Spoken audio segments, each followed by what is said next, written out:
with artist David Lloyd created a Britain in the grip of fascist dictatorship. The strip featured V, a freedom fighter with a burning desire to build a better world through a campaign of destruction. Anarchy wears two faces, both creator and destroyer. Thus, destroyers topple empires, make a canvas of clean rubble where creators can then build a better world.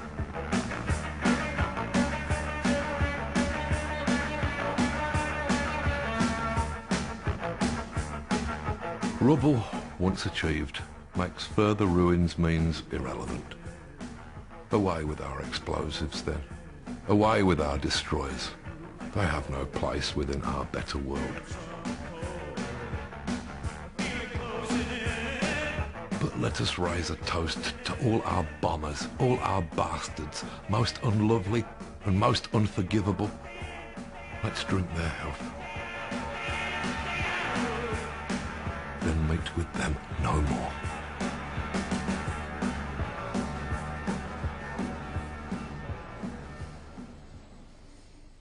The look of V was inspired by one of the most notorious rebels against the British state, Guy Fawkes. V, wants to celebrate this character that the English establishment made a villain out of. So it's a celebration of somebody who was a villain and we made into a hero. There was something so British and so striking about that iconic image. The personal journey which had led Alan Moore to V for Vendetta began in the counterculture of the 60s. By the 80s, he had a distinctive political ideology to express through his writing.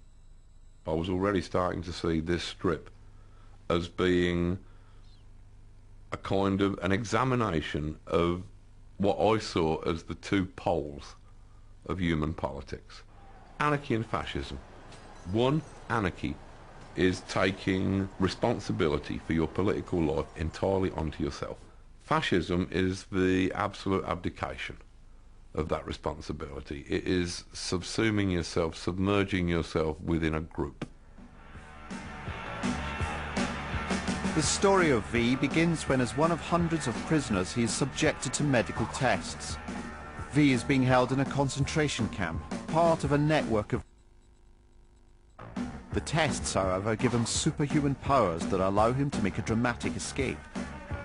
V then vows to hunt down the leaders of the coup, the church, police and media which support it, and bring power back to the people. V for Vendetta signalled a new level of sophistication and ambition in British comics. What was most impressive about V for Vendetta was how politically sussed the writer obviously was. To complement the strip's dystopian view of the future, the artwork took inspiration from film noir.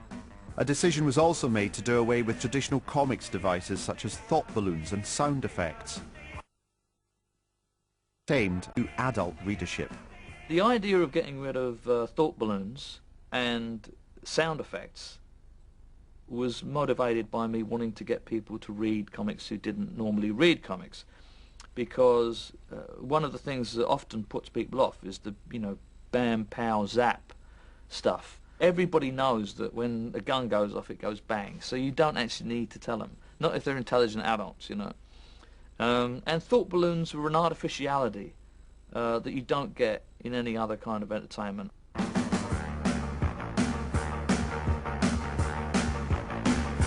I think that one of the things Alan Moore is very good at doing, which is why he may be an evil magician from another dimension and should be treated with suspicion, is he seems to be very good at intuiting cultural trends. One of the first to join this new British invasion was Alan Moore. His taste for subversion now turned the American comics tradition of the superhero upside down when he took hallowed characters like Batman and Superman and transported them to a whole new place, creating a dark tale of corruption. Watchmen. We were able to sort of take these genre standards and give them a kind of real-world twist. What Alan and I wanted to do was to ask the question, if these characters were real, what would they really be like? why would you put on a costume? Why would you want to go out and fight crime? What would be the kind of motives?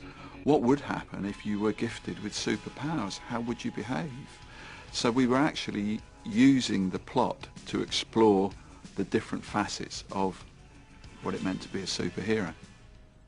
In Watchmen, I think Alan Moore looked at everything that had been subtext in the iconic American superheroes, like the kind of egomania of Superman as this all-powerful being, and the kind of suggested sort of slight sexual deviance, slight discomfort in his own skin of a character like Batman, and also of the fact that he's a sort of self-appointed, almost kind of fascist vigilante.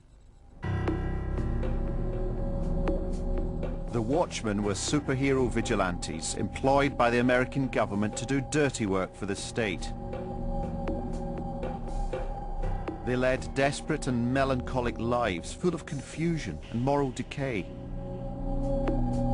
I wanted to create characters that had got moral ambiguities, that weren't perfect, one-dimensional, he's the good guy, he's the bad guy.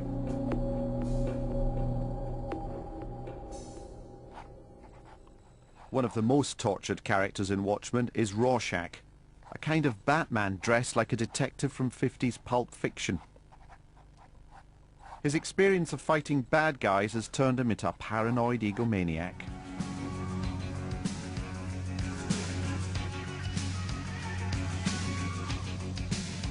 Rorschach's Journal, October 16th, 1985.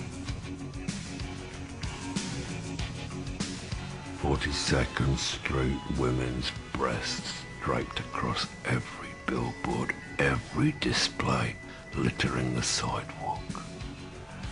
Was offered Swedish love and French love, but not American love. American love like Coke in green glass bottles, they don't make it anymore.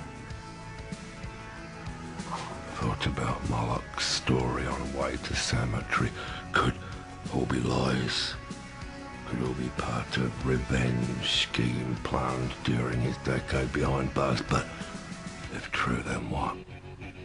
Puzzling reference to an island, also to Dr. Manhattan. Might he be at risk in some way? So many questions.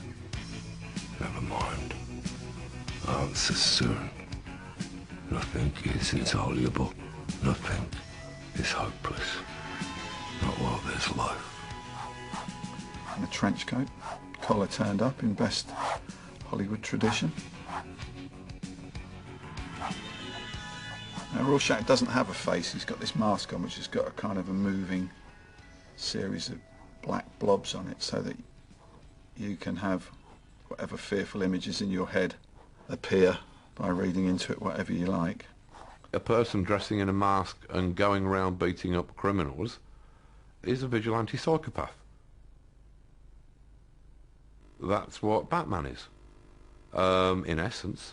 And we came up with the character of Rorschach as a way of exploring what that Batman-type driven, vengeance-fueled vigilante would be like in the real world. And the short answer is a nutcase.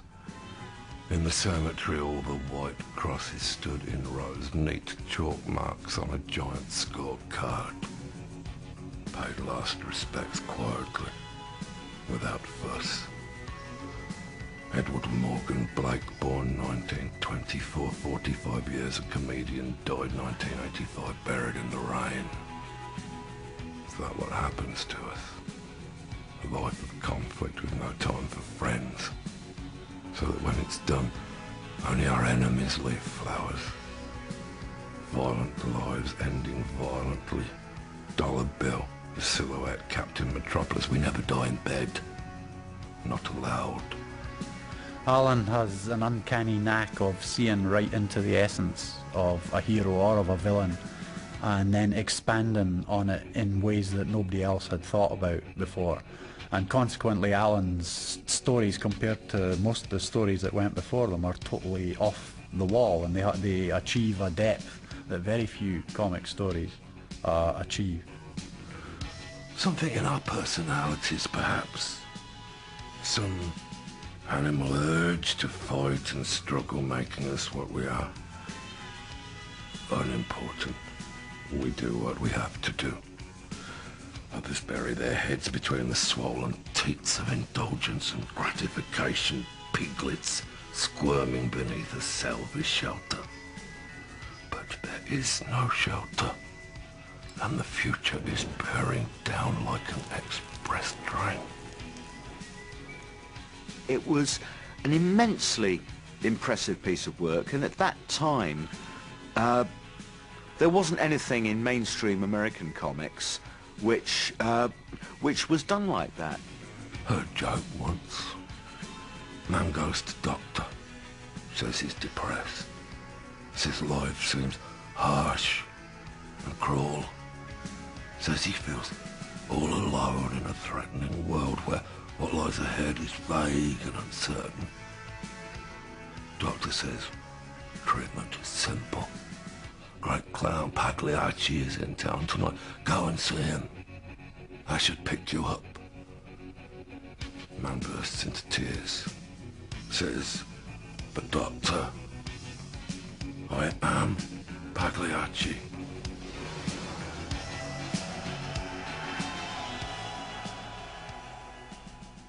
British comics people were now creating work which could travel, which would be able to impress the Europeans and the Americans. And that was, to me, where British comics came of age. The success of Watchmen was part of a wider international phenomenon taking comics into a new era. First published monthly, Watchmen was re-released as one complete work, what we would now call a graphic novel. Watchmen is a graphic novel because it fulfills what I think would be the criteria, which is that it's complete in itself, that it's a narrative that, you know, has a direction, has a conclusion, if not something as simple as a beginning, a middle and an end, and it's something that, you know, has some kind of depth other than just being a rollicking adventure yarn. And there are two ways of coming at the graphic novel. You can either do essentially a part work, which is what Watchmen was, and I suppose the model for that is kind of Charles Dickens. If you think of Dickens' novels, they're actually collections of weekly episodes, often done, as Watchmen occasionally was, under great time pressure. Or you can approach it from the point of view of conceiving it as a longer form, a 200-page, 300-page story.